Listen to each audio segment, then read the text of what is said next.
Mga gunita ng himagsikan. Mga gunita ng himagsikan is a memoir written by General Emilio Aguinaldo, the first president of the Philippines. It tells the story of the Philippine Revolution against Spanish colonization from Aguinaldo's personal experiences and memories. The book shares important events, battles, and the struggles of Filipinos fighting for independence. Aguinaldo produced the first volume of his memoirs between 1928 and 1946. The memoirs include account from Aguinaldo's birth and early years until the signing of the Biak na Bato Treaty in 1897. These were based on various documents such as diary Aguinaldo kept, documents he preserved, and family lore he personally gathered from his relatives. It was at the end of 1963 that, after much deliberation, they decided to publish his memoirs. It was translated by Luz Colendreno Buco, the secretary of the Graduate School of Education and faculty member of the University of the East. And Mga Gunita ng Himagsikan was officially released to the public in 1967. Nevertheless, it was presumed by Humberto Campo on 2017 that a second volume was also drafted by Aguinaldo, which could have covered the resumption of the Philippines Revolution against Spain and Philippine-American War. And until now, no one knows whether it was actually written. So, who is Emilio Aguinaldo? Emilio Aguinaldo was born on March 22, 1869 in the city of Cavite. He died on February 6, 1964 due to coronary thrombosis or a blood clot in the heart. He studied at Colegio de San Juan de Letran until 4th year, but when his father died, he had to stop and help his mother manage their farm. And at the age of 17, he became a captain in their barangay Binakayan, and at the age of 25, he became Kawit first gobernadorcillo or municipal kapitan, which we can now call mayor. Emilio Aguinaldo was the first and youngest president of the Philippines. He led our country to achieve the independence we have right now. He also joined the Katipunan and used the name Magdalo in honor to Saint Mary Magdalene.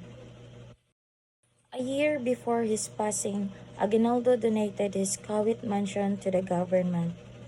So this is the mansion he donated to the government before he died, as well as the iconic Independence balcony where the Declaration of Independence was read. So now we will be discussing the key contents of Mga Gunita ng Himagsikan. The first chapter is chapter 28, My Bloodiest Fight. In this chapter, Aguinaldo narrates one of the most intense battles he fought against Spanish forces, highlighting the sacrifices made by Filipino revolutionaries and the brutal conditions of warfare. He provides vivid details of the battle's violence, emphasizing the determination and bravery of the Filipino forces. This chapter illustrates Aguinaldo's leadership during high-stakes moments and the resilience of the Filipino spirit despite overwhelming odds. So, Emilio Aguinaldo and General Candido Tria Terona and General Pio del Pilar planned to attack the Spaniard soldiers in Banadero, Tanawan while they are in Silang, Cavite. The group went to Imos and found out that they were betrayed by Philippine soldiers who sided with the enemies. Edilberto Evangelista came in the picture and told Aguinaldo that he would help the Philippines achieve freedom.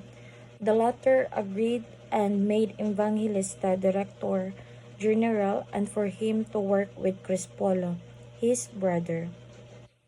They bought firearms in Hong Kong in January of 1897, and at the same time, Aguinaldo and company decided to split their groups into three.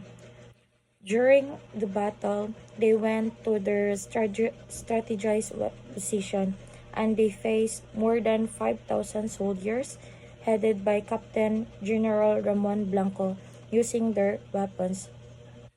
As the soldiers started to come towards them, the war started, and unfortunately, General Terona got shot and died. They also started to load and release their cannons to their enemies, but some Filipinos fought with their bolos and arrows, and after the fight, they claimed freedom in Cavite and they have gathered 200 guns. However, on November 12 to 14, the Spaniards started to attack the town again. So the next chapter is chapter 30, Magdiwang Council Reorganized. Aguinaldo considers the internal factional tensions that tested his political and diplomatic skills within the revolutionary movement, especially between the factions of Magdiwang and Magdalo. These tensions frequently led to strategic and ideological disputes. So this chapter narrates that the Magdiwang Council have reorganized and they aim to liberate Philippines from the tyranny of Spain. Magdalo was named after Lady Magdalene, the patron of Cavite el Viejo, because of its principle to help the needy. This council relocated at Imus because the Spaniards continued to attack Cavite el Viejo with their cannons. In April 1897, Magdiwang won its battle in Dalakihan, Noveleta. Although they got 100 guns, but a lot of soldiers died during the battle. General Alvarez, Mariano Riego de Dios, Santiago Alvarez, Aguedo Montoya, and Captain Francisco Montoya was credited for this win. 4 days after, Major Gregorio arrived in Pasong Santol Naik, and during the past days, they tried to widen their trenches. On the other hand, Colonel Mariano Yenko was found dead in the place.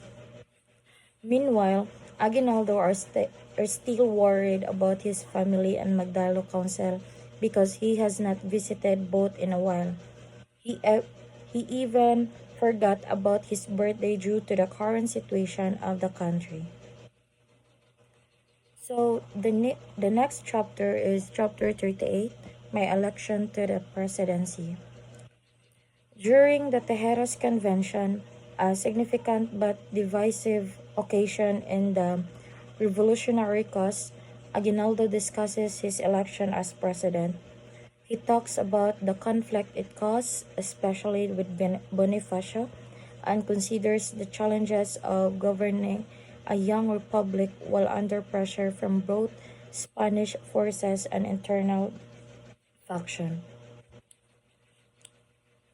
So, Tejeros Convention was discussed in this chapter, wherein Magdalo and Magdiwang have gathered together to elect their new government.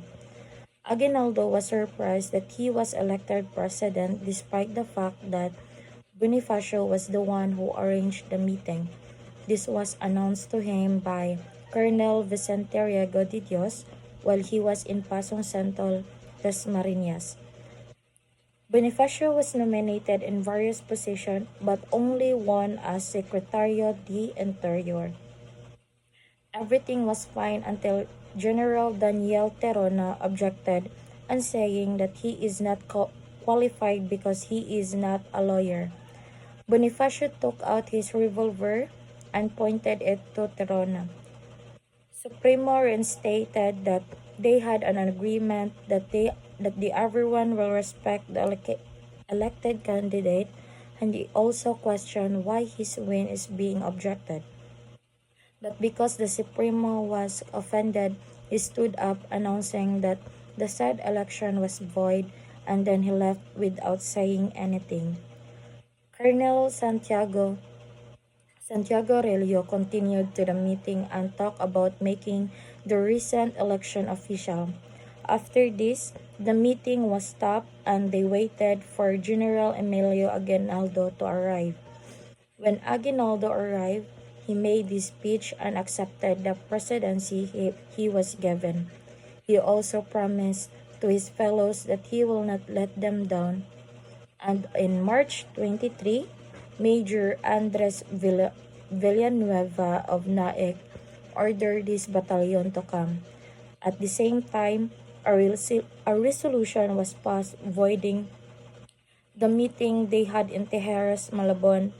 Meanwhile, Aguinaldo sent the troops from Ternate, Margondon, and Magallanes to Pasong Santol. Unfortunately, the enemies have successfully raided the area and General Crispulo Aguinaldo on March 25 of the same year. Chapter 42, Military Court. Charges were made against the Bonifacio brothers. A military court was created with Colonel Jose Lipana as presiding judge. So General Emilio Aguinaldo consulted the other generals about the creation of military court. However, they did not agree of this plan because of two reasons. They are in the midst of war and they are attacked by the enemies every day. This chapter also stated the serious charges against the Bonifacio brothers. First, an anonymous letter of accusing Aguinaldo an alleged plot to surrender to General Lachambre. Second, the brothers have planned to establish another government. Third, their plan to liquidate Aguinaldo.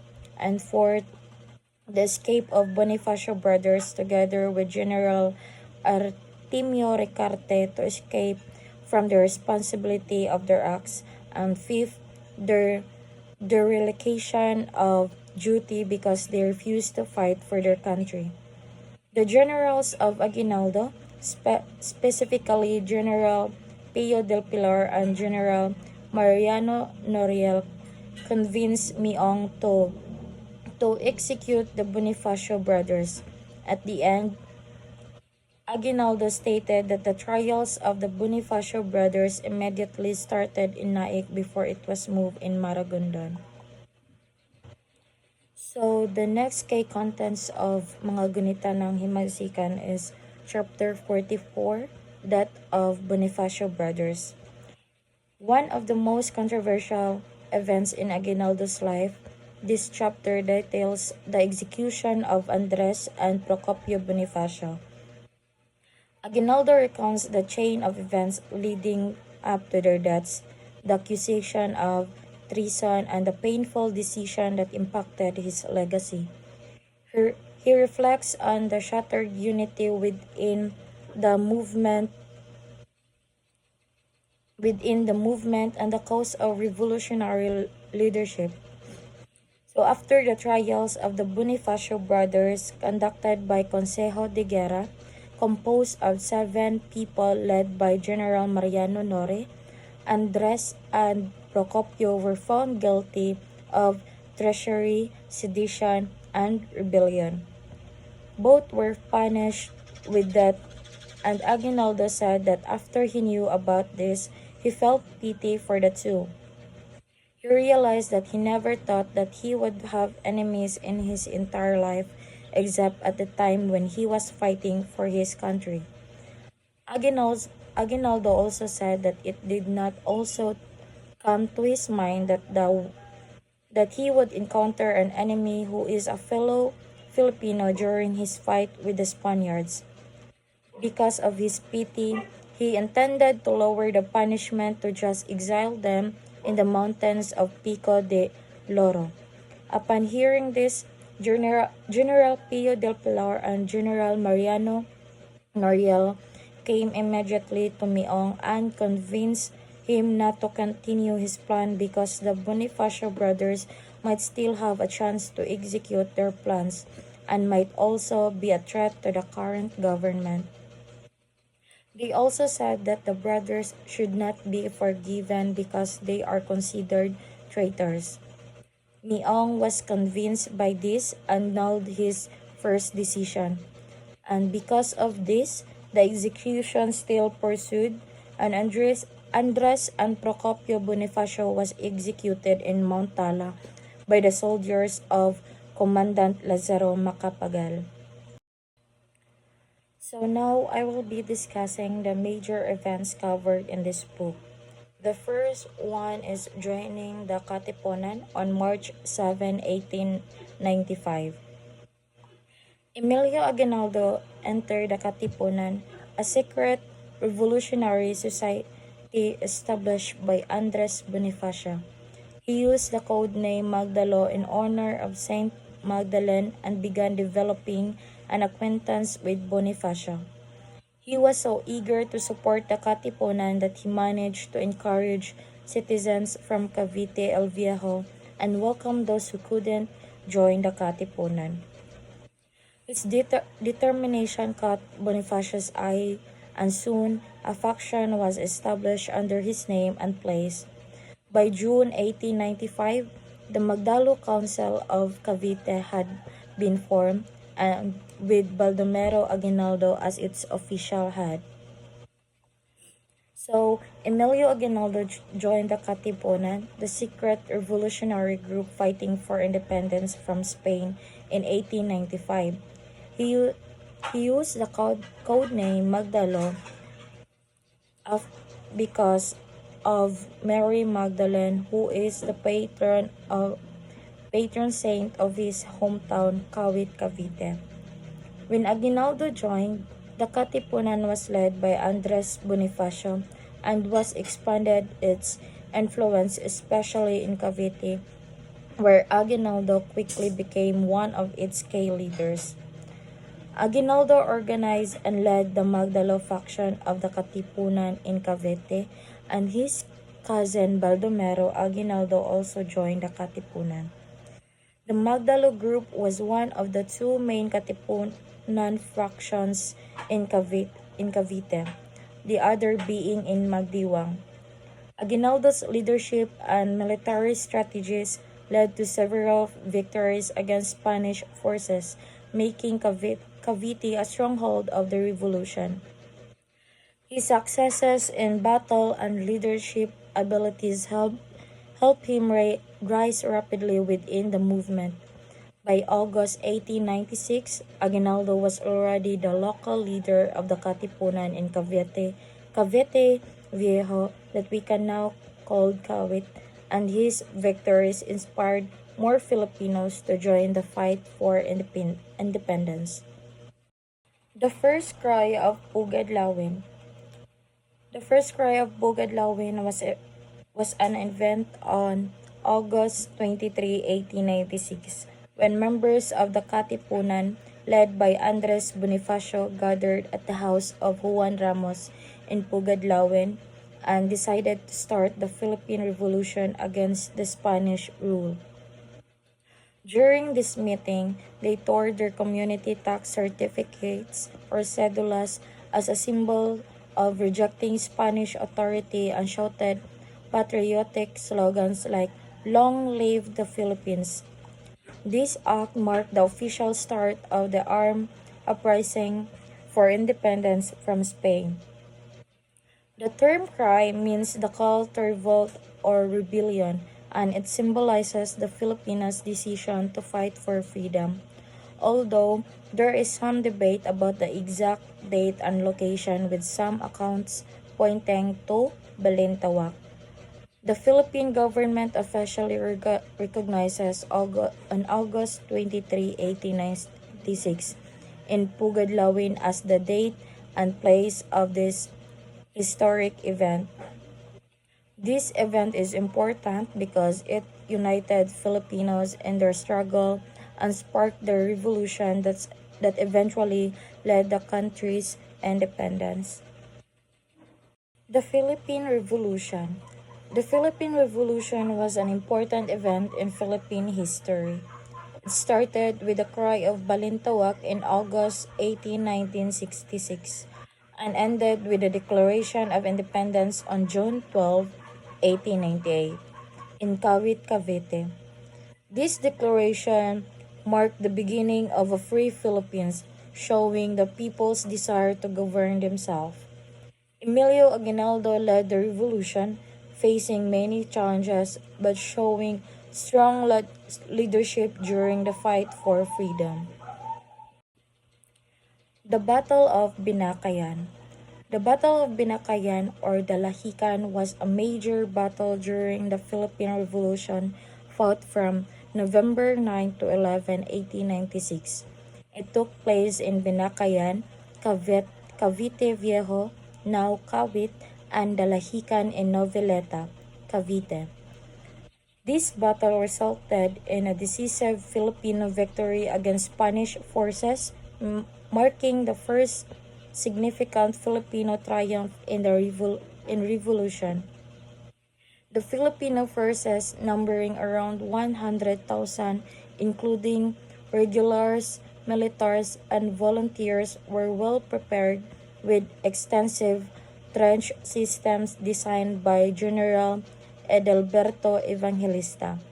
The Spanish launched a two-pronged attack with about 20,000 troops, including Spanish soldiers and native auxiliaries supported by naval gunfire.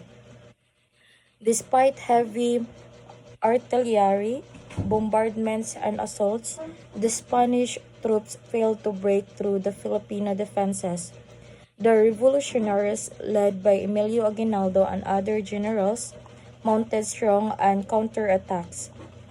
Notably, General Candido Terona was killed during the battle, and a female revolutionary, Gregoria Montoya, famously joined the fight to avenge fallen comrades. The Spanish forces suffered heavy casualties and over 500 dead at Binakayan alone and were forced to retreat demoralized. The Filipino victory effectively saved most of Cavite from Spanish recapture and inspired other provinces to join the revolution. It also elevated Aguinaldo's status as a key revolutionary leader, eventually leading to his presidency of the revolutionary government. The plan to rescue Rizal.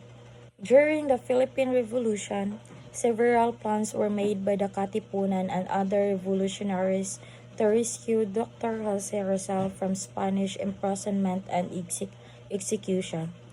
This included attempts during his exile in the Pitan, while detained on the ship Castilla, and even on the day of his execution. On December 30, 1896, Emilio Aguinaldo planned to rescue Dr. Jose Rizal on the day of his execution by coordinating with Andres Bonifacio and Katipuneros in Manila to kidnap Rizal as he was being taken to Bagumbayan for execution. However, Rizal's older brother, Pasiano, strongly opposed the plan, warning that it would lead to unnecessary bloodshed and provoke harsh Spanish retaliation. Pasiano insisted that Rizal would only agree to be rescued if only one life was at risk, equating it to his own sacrifice, but not if multiple lives would be endangered. Respecting Pasiano's wishes, Aguinaldo reluctantly abandoned the rescue plan to avoid further violence, and acknowledging that this decision likely prevented greater bloodshed on that day. Biak na Bato. The agreement in Biak na Bato, signed on December 14, 1897, was a truce between the Spanish colonial government led by Governor General Fernando Primo de Vera and the Filipino revolutionaries headed by Emilio Aguinaldo to temporarily end the Philippine Revolution. The key terms included Aguinaldo and his associates going into voluntary exile in Hong Kong, and the Spanish government paying the revolutionaries a total indemnity of 800,000 Mexican pesos in three installments linked to surrender of arms. 400,000 upon the delivery of all arms in Biak na Bato, 200,000 pesos when 800 arms were surrendered, and the final 200 pesos after 1,000 arms were handed over and Thanksgiving Mass was held in Manila. The pact also stipulated that two Spanish generals would be held as hostages by the revolutionary until the first payment was made.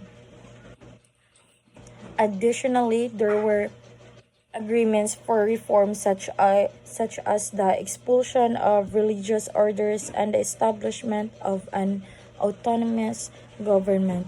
Though these were not fully enforced by the Spanish, despite the revolutionaries surrendering over 1,000 arms and Aguinaldo receiving the first payment, the Spanish government failed to fulfill the rest of the pact's terms and leading to the resumption of the revolution later on.